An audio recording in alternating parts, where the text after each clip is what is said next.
ঠাকুর, মা ও স্বামীজির চরণে প্রণাম জানিয়ে শুরু করছি স্বামী লোকেশ্বরানন্দ কর্তৃক সম্পাদিত Ramakrishna mission institute of culture, Golpark থেকে প্রকাশিত শতরূপে সারদা।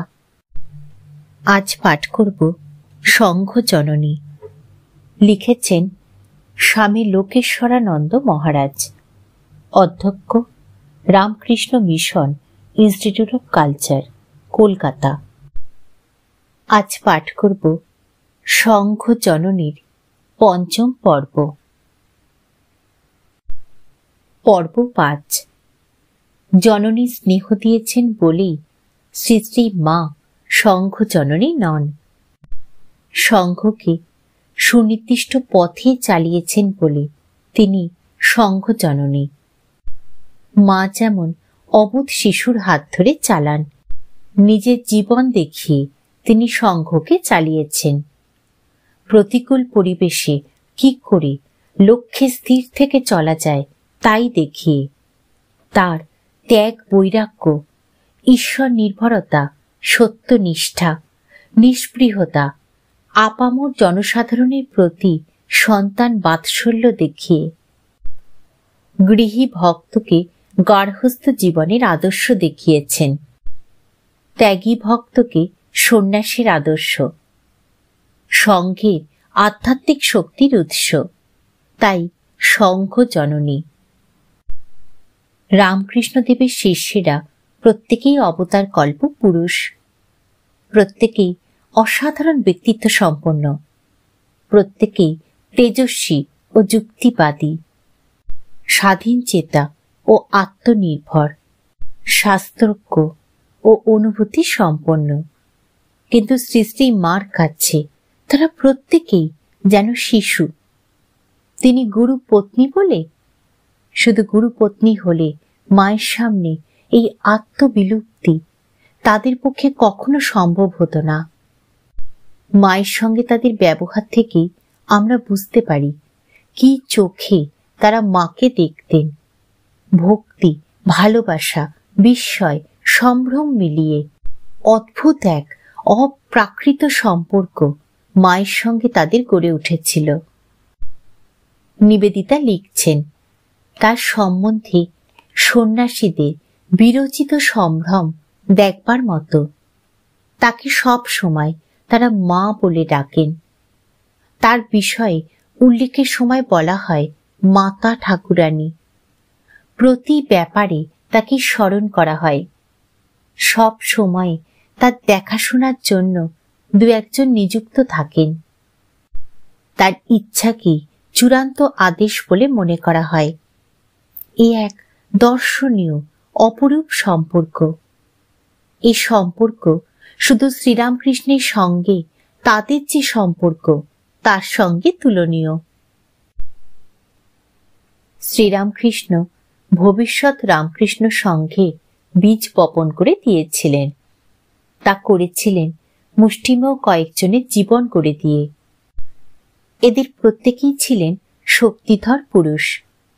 শ্রীরামকৃষ্ণ তাদের সম্বন্ধে শ্রী শ্রী মাকে বলে গিয়েছিলেন, সব রত্ন ছেলে। রত্ন ঠিকই, কিন্তু শ্রীরামকৃষ্ণের অবর্তমানে তাদের রত্ন হাড়ে গেঁথে রেখেছিলেন শ্রী শ্রী মা। ক্ষুদ্র অথচ প্রচণ্ড শক্তিশালী এক সংঘ এদের নিয়ে গড়ে তুলেছিলেন তিনি।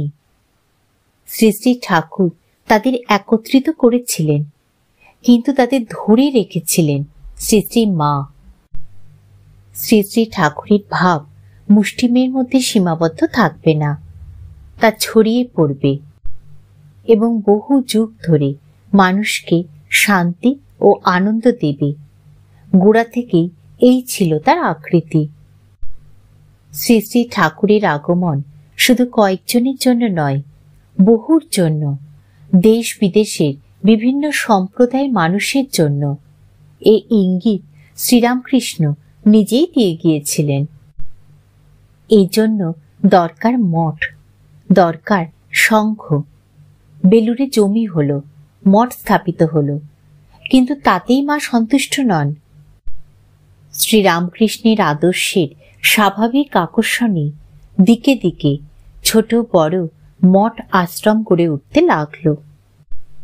লক্ষণীয়, যারা এসব প্রতিষ্ঠানের উদ্যোক্তা ও পরিচালক তাদের অনেকেই শ্রী শ্রী মায়ের কাছে এসে দীক্ষা নিচ্ছেন। কেউ কেউ ব্রহ্মচর্য সন্ন্যাসও নিচ্ছেন। শ্রী শ্রী মায়ের সান্নিধ্যে এসে এভাবে অনেকে সংসার বিমুখ জীবনযাপনে অনুপ্রাণিত হচ্ছেন দেখে কেউ কেউ তাকে দোষারোপও করেছেন। কিন্তু মা যা শ্রেয় সেদিকে তার আশ্রিতদের দৃষ্টি আকর্ষণ করা থেকে কখনো বিরত হননি। তিনি তো শুধু স্নেহময়ী জননী নন, তিনি গুরুও। তার সন্তানেরা পরম পুরুষার্থ লাভ করবে এই তিনি চান। যারা সংসারী তারা কিভাবে সংসার ধর্ম পালন করবেন সে শিক্ষা দিচ্ছেন নিজের আচরণ দিয়ে এবং ছোটখাটো ইঙ্গিতপূর্ণ কথা দিয়ে। কিন্তু যারা সংসার ত্যাগী তাদের প্রতি যেন তার বিশেষ দৃষ্টি। তাদের বলতেন দেব শিশু। তারা ত্যাগের পথে এসেছেন দেখে তিনি যেমন আনন্দিত, তেমনি তারা যাতে সুস্থ দেহে থেকে নিজেদের আদর্শকে অনুসরণ করে যেতে পারেন সেদিকেও সর্বদা ছিল তার সজাগ দৃষ্টি। সন্ন্যাসীরা অনাবশ্যক কঠোরতা করবেন মা চাইতেন না। গোয়ালপাড়া আশ্রমে খাওয়া দাওয়ার অসুবিধে ছিল। ত্যাগী সন্তানদের স্বাস্থ্যের কথা মনে রেখে মা সেখানে মাছ খাওয়ার ব্যবস্থা করেছিলেন। স্বামী বিশুদ্ধানন্দ, স্বামী শান্তানন্দ এবং স্বামী গিরিজানন্দের ইচ্ছে হয়েছিল শ্রীমার কাছে সন্ন্যাস নিয়ে অবশিষ্ট জীবন পরিব্রাজক সন্ন্যাসী রূপে কাটিয়ে দেবেন। মা তাদের সন্ন্যাস দিলেন, তবে পরিব্রাজক জীবনের কঠোরতায় মায়ের মন সায় দিল না। তাদের সংকল্পের মর্যাদা রক্ষা করে মা তাদের কাশী পর্যন্ত পদব্রজে যাওয়ার অনুমতি দিলেন শুধু। স্বামী ব্রজেশ্বরানন্দ তপস্যা করবার জন্য মায়ের কাছে অনুমতি নিতে গেলেন। তার ইচ্ছে ছিল হাঁটতে হাঁটতে কাশী পর্যন্ত যাবেন। মা সব শুনে বললেন, কার্তিক মাস, লোকে বলে জমের 4 দোর খোলা। আমি কি করে বলি বাবা তুমি যাও? আবার বলছো হাতে পয়সা নেই, খিদে পেলে কে খেতে দেবে বাবা? স্বামী ব্রজেশ্বরানন্দের আর যাওয়া হলো না। ত্যাগী সন্তানদের কারোর স্বাস্থ্যহানি হলে যেমন চিন্তিতা হতেন তত অধিক চিন্তিতা হতেন যদি কারুর আচরণের ত্রুটি দেখতেন। এইসব ত্যাগী সন্তানদের সার্বিক কল্যাণের দায়িত্ব যে তার, সে বিষয়ে তিনি সর্বদা সজাগ ছিলেন। পক্ষী জননী যেমন নিজের পক্ষপুট দিয়ে শাবককে রক্ষা করে তেমনি রক্ষা করতেন। একবার স্বামী বিরজানন্দ মস্তিষ্কে দুর্বলতা ও শরীরের অবসাদে কষ্ট পাচ্ছিলেন। সুচিকিৎসা ও প্রয়োজনীয় পথ্য সত্ত্বেও এই রোগ সারছিল না। তিনি জয়রামবাটিতে মাকে দর্শন করতে আসেন। মা কিন্তু দেখেই বুঝতে পারলেন এ শরীরের রোগ নয়। জিজ্ঞাসা করলেন, ধ্যান কোথায় করো, হৃদয়ে না সহস্রারে? স্বামী বিরজানন্দ উত্তর দিলেন, সহস্রারে। শুনে মা বললেন, বাবা করেছ কি? ও যে শেষ অবস্থার কথা, পরম হংস অবস্থার কথা। একেবারেই কি অত উঁচুতে মনকে রাখতে পারা যায়? প্রথমে একবার মনকে মস্তকে নিয়ে গিয়ে পরে হৃদয়ে নামিয়ে এনে সেখানে ইষ্টের ধ্যান করতে হয়। এত চিকিৎসা, নিয়ম পালন, পদ্ধতি যা করতে পারেনি শ্রী শ্রী মায়ের সামান্য বিধানে তা সম্ভব হল। কয়েকদিন ধ্যানে প্রণালী বদলে স্বামী বিরজানন্দ অদ্ভুত উপকার বোধ করতে লাগলেন। জীবনের অপরাহ্নে এই ঘটনার উল্লেখ করে তিনি গভীর আবেগের সাথে বলেছিলেন, সিদ্ধ গুরুর দরকার এই জন্যেই। মায়ের এই উপদেশ যদি না পেতুম, তাহলে হয়তো জীবনটা নষ্ট হয়ে যেত, চিররুগ্ন থাকতুম, অথবা মস্তিষ্ক বিকৃতি ঘটত। যেমন আগ্রহী সন্তানকে গৈরিক দিয়ে মা আনন্দ পেতেন, তেমনি যাতে সেই সন্তান গৈরিকের মর্যাদা রক্ষা করতে পারে সেজন্য তাকে যথাযথ উপদেশও দিতেন। একবার ঠাকুরের সময়ের কোনো গৃহী ভক্তের সাথে স্বামী শান্তানন্দের কাশী যাবার কথা। তাতে স্বামী শান্তানন্দের পাথেয় তারাই বহন করবেন। মা শুনে তাকে বললেন, তুমি সাধু, তোমার কি আর যাওয়ার ভাড়া জুটবে না? ওরা গৃহস্থ, ওদের সঙ্গে কেন যাবে? এক গাড়িতে যাচ্ছ, হয়তো বললে এটা করো ওটা করো। তুমি সন্ন্যাসী, তুমি কেন সেসব করতে যাবে?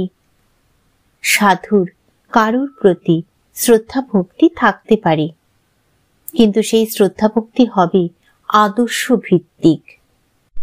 সাধুর পক্ষে ব্যক্তি পূজা সমর্থনযোগ্য নয়।